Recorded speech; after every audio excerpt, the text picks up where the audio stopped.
하나님 말씀 함께 봅니다. 로마서 12장 17절에서 21절까지 말씀입니다.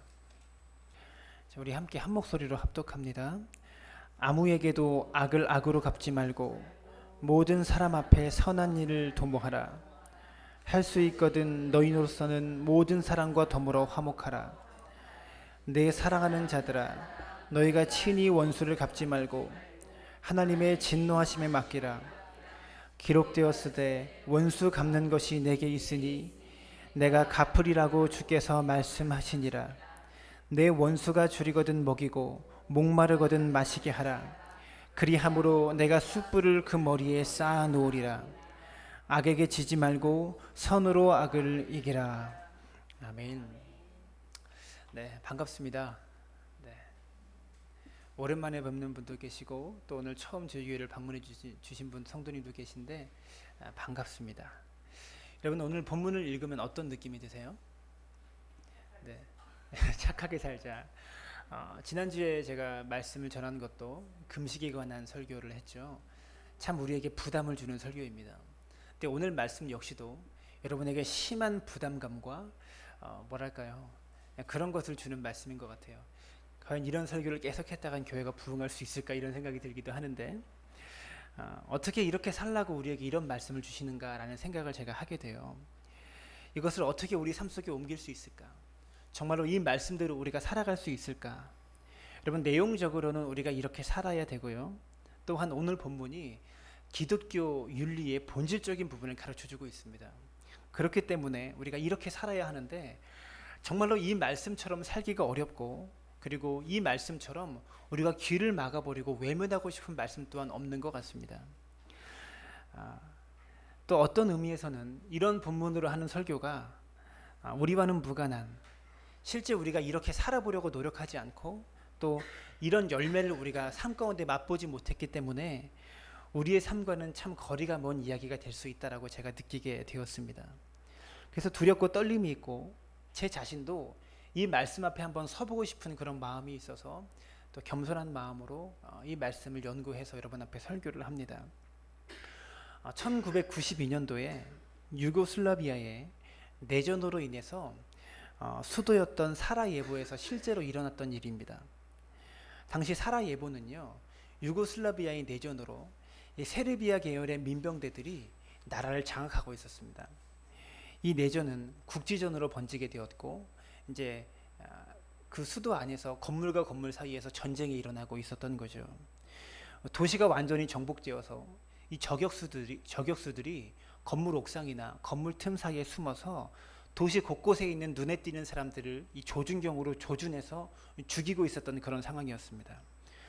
그래서 사람들이요, 이 스나이퍼의 조준경을 피해 가지고요, 건물과 건물의 사각지대로 그렇게 돌아다니면서 먹을 것을 구했고 식량을 구했었던 그런 시기였어요. 그래서 사람들이 매일 두려움과 공포 그리고 배고픔에 허덕이며 살았습니다. 먹을 것을 구해야 되기 때문에 목숨을 무릅쓰고 먹을 것을 구하러 떠날 수밖에 없었던, 그러니까 두려움과 공포로 하루하루를 허덕이면서 그렇게 살고 있었다라는 거죠. 그런데 1992년 5월 27일 날 어느 빵집에서 빵을 나눠준다라는 소문을 사람들이 듣게 됩니다. 그래서 힘들게 건물의 사각지대로 이렇게 다니면서 그 빵집에 도착을 해서 사람들이 인산인해를 이루면서 그 빵집에 모여 있었습니다. 근데 그때를 놓치지 않고 세르비아 계열의 민병대들이 그곳에 포탄을 떨어뜨립니다.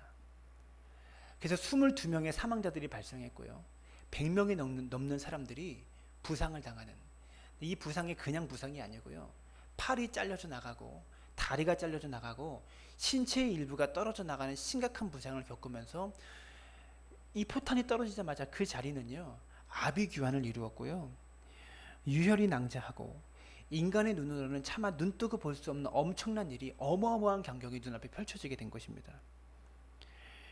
차마 인간의 눈으로 눈뜨고는 못 볼 광경이 그 눈앞에 펼쳐졌다라는 거죠. 이것이 언론에 알려지고 미디어, 매스컴에 알려지면서 전 세계 사람들이 애도하였고 이 유고슬라비아의 국민들이 뭐랄까요, 멘붕에 빠졌던 엄청난 사건이었습니다. 근데 감격적인 것은요, 바로 그 다음 날이었어요. 바로 그 다음 날 그 포탄이 떨어진 그 자리에 움푹 패여있고 건물이 무너진 그 자리에 검은색 정장 차림의 한 신사가 가방을 메고 하드 케이스를 메고 그리고 작은 의자를 가지고 그 자리에 걸어갑니다. 그래서 그 자리에서 의자를 펴더니 자기가 가져온 하드 케이스에서 첼로 하나를 꺼내더니 연주를 하기 시작합니다. 어떤 곡을 연주했냐면 알비노니의 오르간과 현을 위한 아다지오 G단조를 연주하기 시작합니다. 그 남자는요, 전쟁 전까지, 바로 이 전쟁이 일어나기 전까지 사라예보 필하모닉에서 첼로를 연주하던 베드란 스마일로비치라는 사람이었습니다. 그 사람은요, 22명의 사망자들을 애도하기 위해서 바로 포탄이 떨어진 그 자리에서 22일 동안 하루도 빠짐없이 매일같이 첼로 연주를 하기 시작합니다. 사진을 한번 보여주시죠.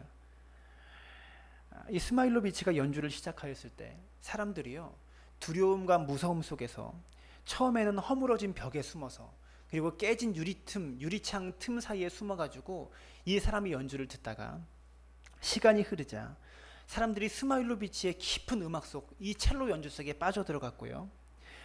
이 연주를 통해서 인간의 야만성 뒤에 숨어있는 그 인간성을 찾기 시작했습니다. 마음속 깊은 곳에 있는 슬픔과 그런 안타까운 마음들로 사람들이 이 음악 속에 빠져들어갔고요. 나중에는요, 처음에는 벽 틈에 숨어서 문틈에 숨어서 이 음악을 감상하다가 나중에는 아예 목숨을 내걸고 이 스마일로비치가 연주하는 이 자리 앞에까지 나와가지고요, 수많은 시민들이 목숨을 내걸고 이 연주를 감상했다라는 것이죠. 근데 더 놀라운 것은요, 이때 스마일로비치가 이 저격수의 조준경에 완전하게 노출되었습니다. 근데 저격수들도 이때만큼은 이 사람을 쏘지 않았고요, 이 사람의 음악에 깊이 빠져들어가서 자기가 가지고 있던 총을 내려놓았다라고 합니다. 그리고 그 자리에서 22일 동안 이 스마일로비치의 연주를 듣던 사람들까지도 아무도 죽이지 않았다고 하는 거예요. 눈을 뜨고는 볼 수 없는 그 현장에서, 바로 그 자리에서 이 사람이 연주를 시작했을 때 22명의 사망자들을 애도하기 위해서 22일간 했던 연주 속에 전 국민이, 그리고 군인들도 그 음악에 감탄하고 감복하여서 22일 동안 이 세르비아 도시에서 전쟁이 멈추고 내전이 멈추었던 엄청난 일이 벌어졌다고 하는 것이죠. 그리고 이 감동적인 이야기가 캐나다 소설가인 켈러웨이라는 사람이 사라예보의 첼리스트라는 제목으로 책을 출간하였고 이것이 한국어로 번역되었습니다. 저희 교회 어플에다가요, 이 사람이 연주했던 음악을 제가 올려놓았어요. 한번 상상하고 들어보시기 바랍니다. 이 장소에서 어떠한 사연으로 연주했던 음악인지 여러분 아시니까 한번 들어보시면서 상상력을 동원해서 그 현장 속에 있다라는 마음을 한번 들어보시기 바랍니다. 이 감동적인 이야기를 책으로 쓴 켈러웨이가 이 소설을 통해서 우리에게 던지는 질문이 있습니다. 그것은 왜 세르비아의 저격수들이 22일 동안 그를 쏘지 않았을까? 아니, 왜 쏘지 못했을까? 그리고 거기에 대한 켈러웨이의 대답은 바로 이것이었습니다. 전쟁은 문명화된 방식으로 행동하는 것에 대한 인간의 합의가 깨졌을 때 발생하는 것입니다.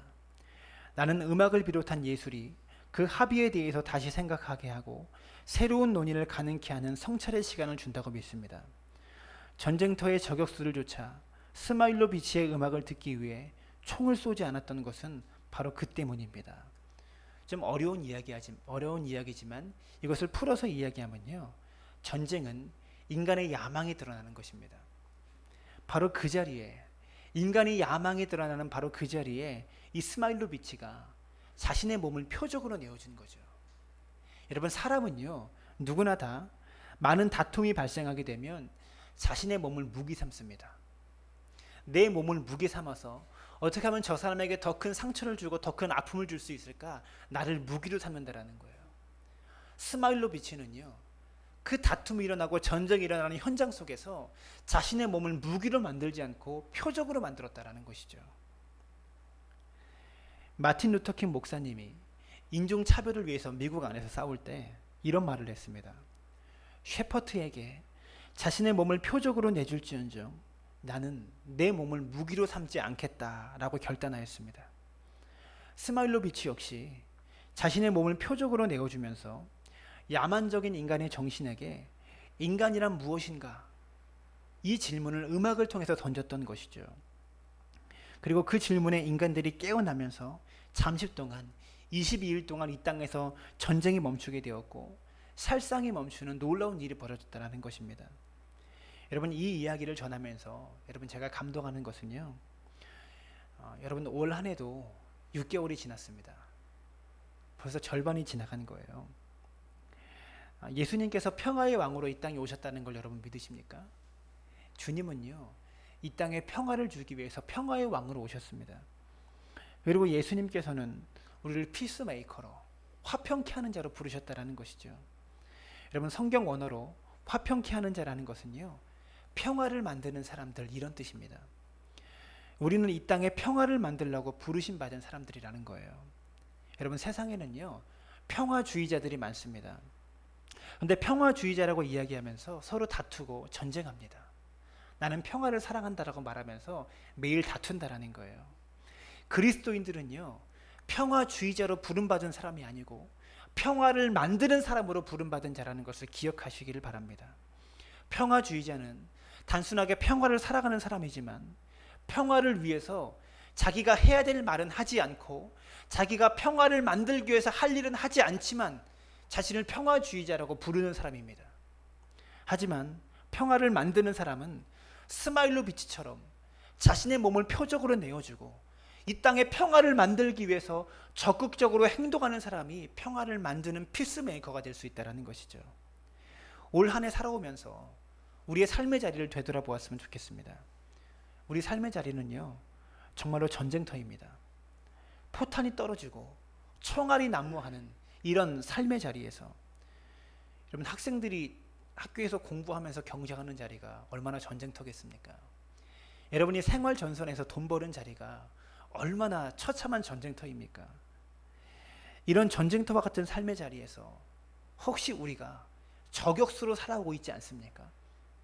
지난 6개월의 삶 가운데 우리가 저격수의 삶을 살았는지, 누구를 쏘아서 넘어뜨리는 삶으로 우리가 살지는 않았는지, 아니면 스마일로 비치처럼 이 참혹한 전쟁의 자리에, 그 상처의 자리에 내 몸을 표적으로 내어주는 그런 갈등이라도 우리가 한번 해본 적이 있는가? 여러분, 스스로에게 질문할 수 있기를 바랍니다. 저는 이 질문을 던지면서 오늘 말씀 속으로, 본문 속으로 한번 들어가 보았으면 좋겠습니다.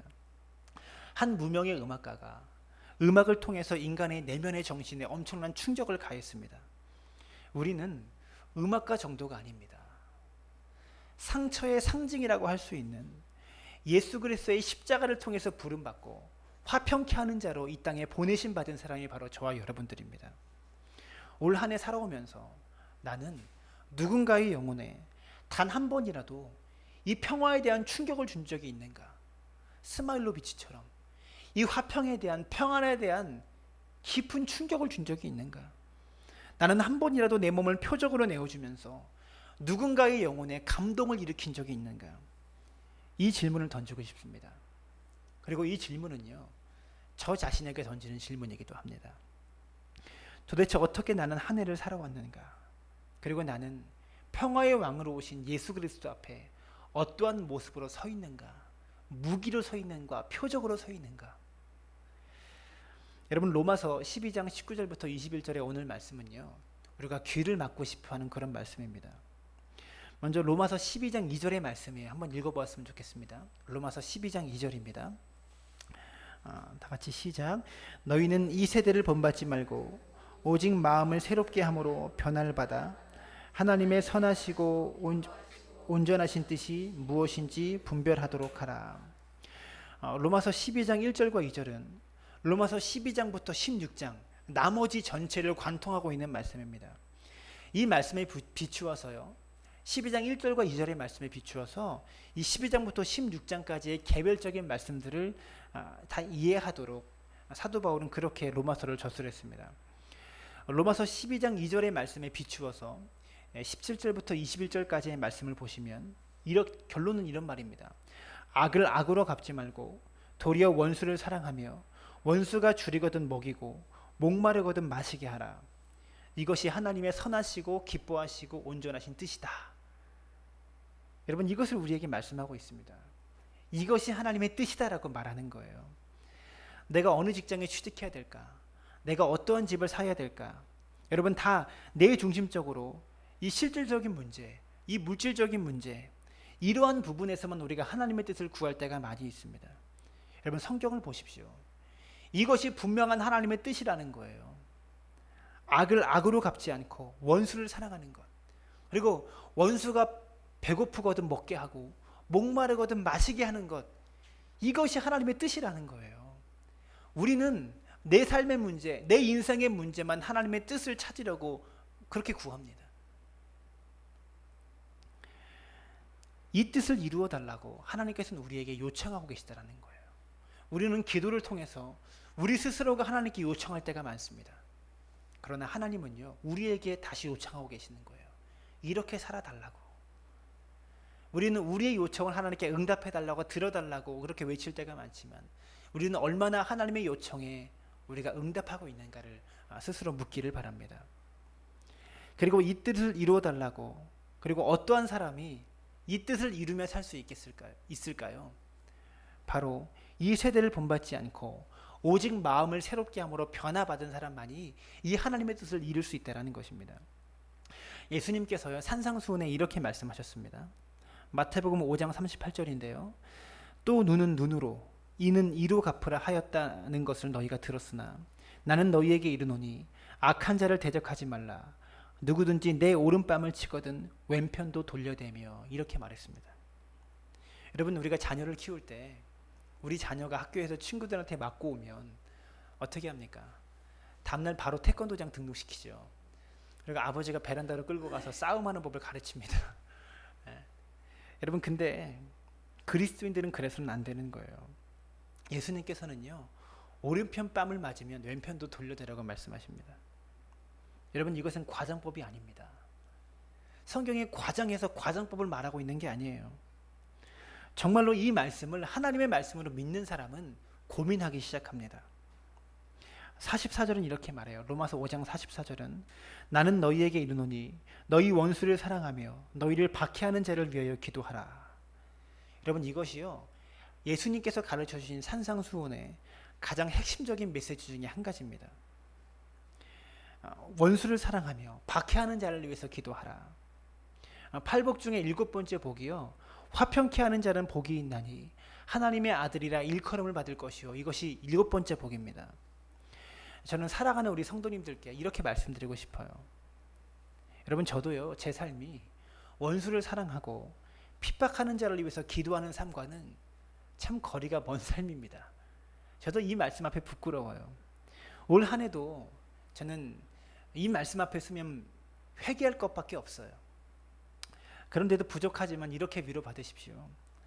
우리 성도님들 가운데 이 말씀을 정말로 하나님의 말씀으로 생각하고 내가 원수를 사랑하고 핍박하는 자를 위해서 기도해야 한다라는 마음의 짐을, 내가 이 짐이라도 갖고 있다면 그것은요, 우리의 신앙이 아직까지 살아있다라는 증거입니다. 아직 살아있기 때문에 이런 갈등을 할 수 있다라는 것이죠. 이 부분에 있어서, 이 말씀에 있어서 우리가 괄목할 만한 열매가 없어도 내가 이런 씨름을 하고 있다라는 것은요, 아직까지 나의 신앙에 살아있다라는 증거라는 것이죠. 그러므로 우리가 낙심하지 않고요, 이 말씀을 실천하기 위해서 여러분 계속해서 몸부림칠 수 있기를 바랍니다. 17절과 18절은요, 첫 번째 명령으로 시작합니다. 다 같이 한번 읽어볼까요? 아무에게도 악을 악으로 갚지 말고 모든 사람 앞에서 선한 일을 도모하라. 할 수 있거든 너희로서는 모든 사람과 더불어 화목하라. 명령이 두 종류로 나누어집니다.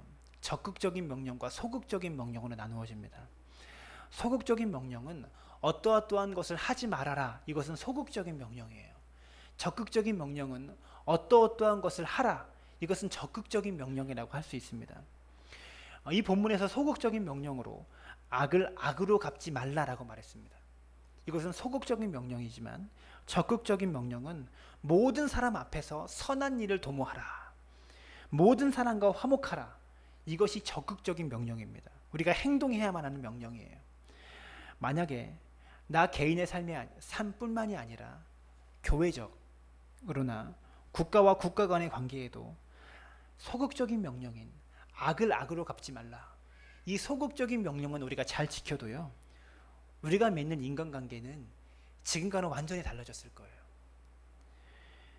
여러분, 교회는요 전혀 다른 평판을 얻고 있을 것입니다. 여러분, 이 소극적인 명령만 지켜도요, 여러분의 인간관계는 매우 폭넓어지고요, 우리의 만남은 질적으로 달라진다는 것을 기억할 수 있기를 바랍니다.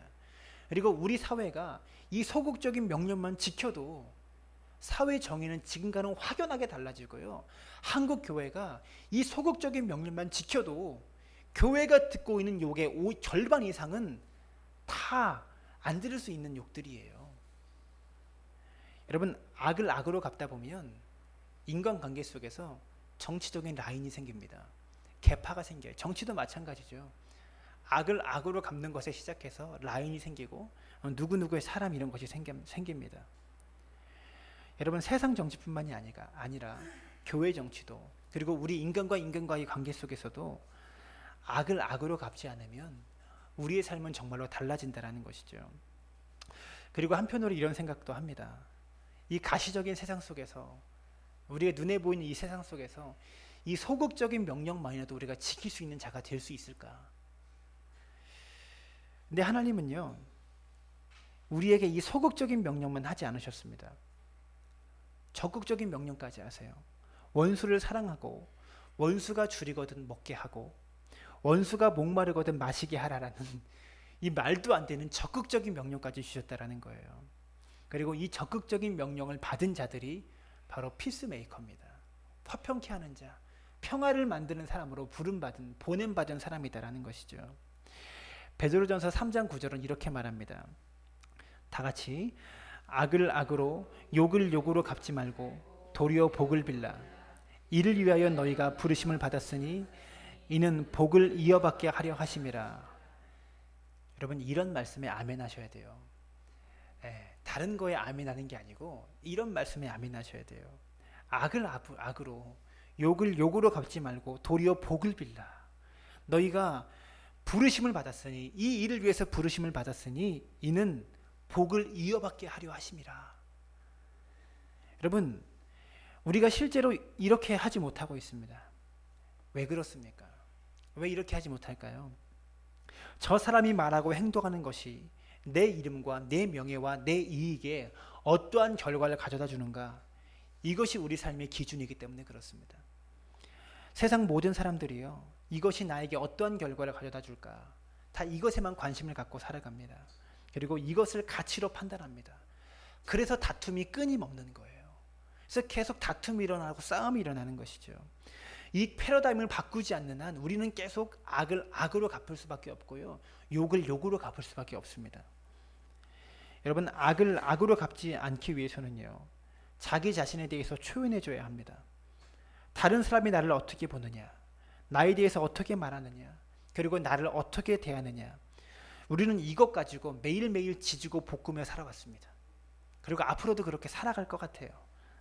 상대방이 나를 어떻게 보느냐, 나에 대해서 어떻게 말하느냐, 나를 어떻게 대하느냐. 여러분, 이것으로부터 자유해야지만 악을 선으로 이길 수 있게 됩니다. 여러분, 그리스도인은요, 사람 앞에 서 있기 전에 하나님 앞에 서 있는 사람입니다. 코람데오라고 하죠. 우리는 사람 앞에 서 있기 전에 하나님 앞에 서 있는 사람이다라는 거예요. 저는 설교할 때에 우리 성도님들 앞에 서 있기 전에 하나님 앞에 서 있는 사람입니다. 제 설교가 여러분의 귀에 어떻게 들릴까를 먼저 고민하기보다 이 말씀이, 이 설교가 하나님께서는 어떻게 들으실까, 이것 가지고 먼저 고민해야 되는 사람이다라는 것이죠. 살아가시면서 내가 사람 앞에 서 있다, 이런 생각은 좀 뒤로 미룰 수 있기를 바랍니다. 여러분, 이런 생각을 버리라는 게 아니에요. 다른 사람의 시선을 아예 신경 쓰지 말고 살아라, 이런 말을 하는 것이 아닙니다. 나는 사람보다는 하나님 앞에 서 있다, 이렇게 생각하셔야 하는 거예요.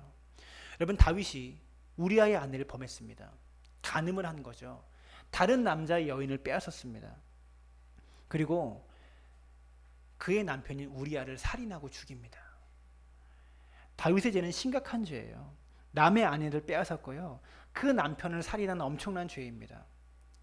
그런데 다윗은요, 나단 선지자의 질책 앞에 뭐라고 대답합니까? 내가 밧세바와 우리아 앞에 죄를 범했습니다라고 회개하지 않습니다. 다윗은 뭐라고 고백하냐면 내가 하나님께 득죄하였나이다.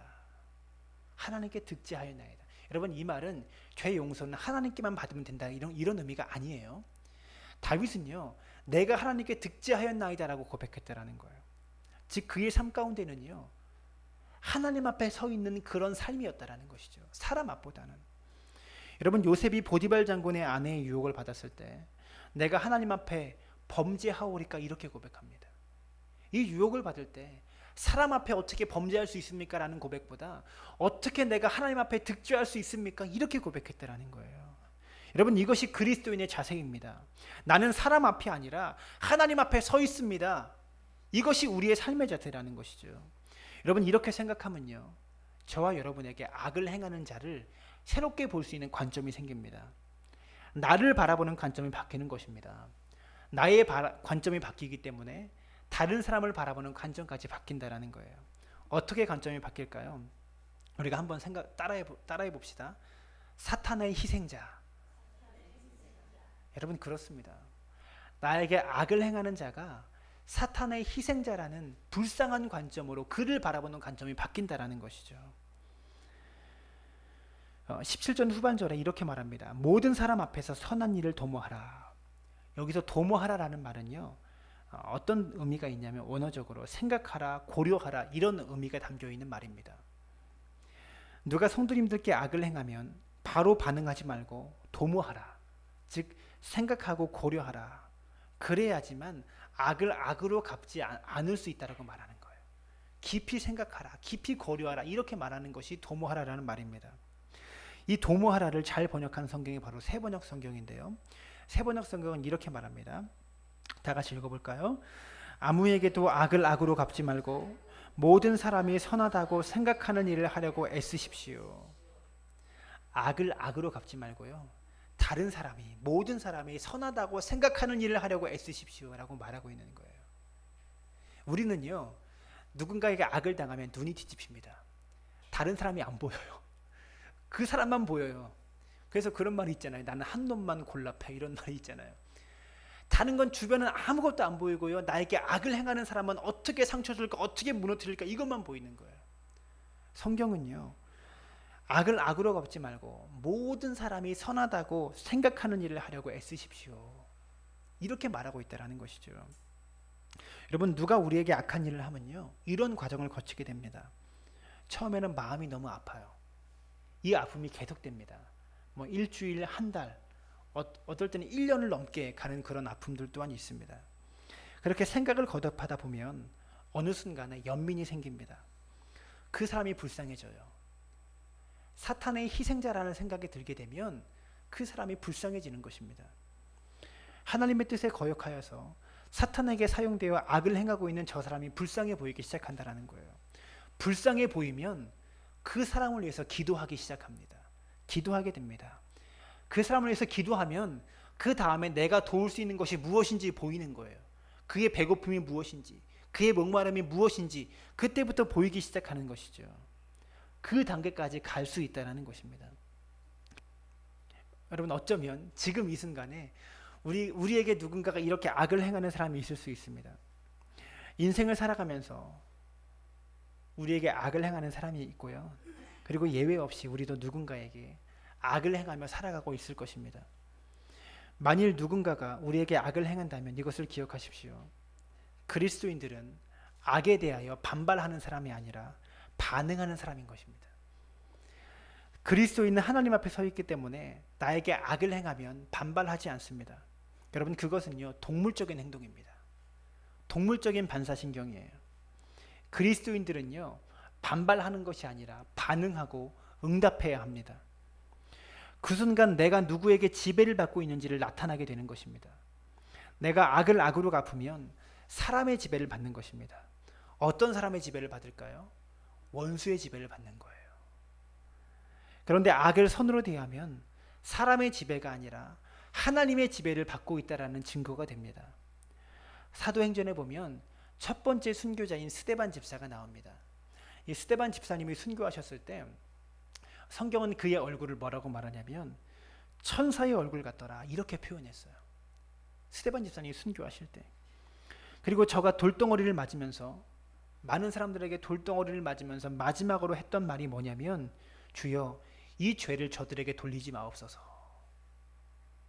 여러분, 성경이 지금 거짓말하는 겁니까? 자신에게 돌멩이를 던지면서 죽이고 있는 그 사람들에게 뭐라고 말하냐면, 주여 이 죄를 저들에게 돌리지 마옵소서. 여러분, 이것은요, 인간의 본성으로는 도저히 할 수 없는 것이 바로 이것입니다.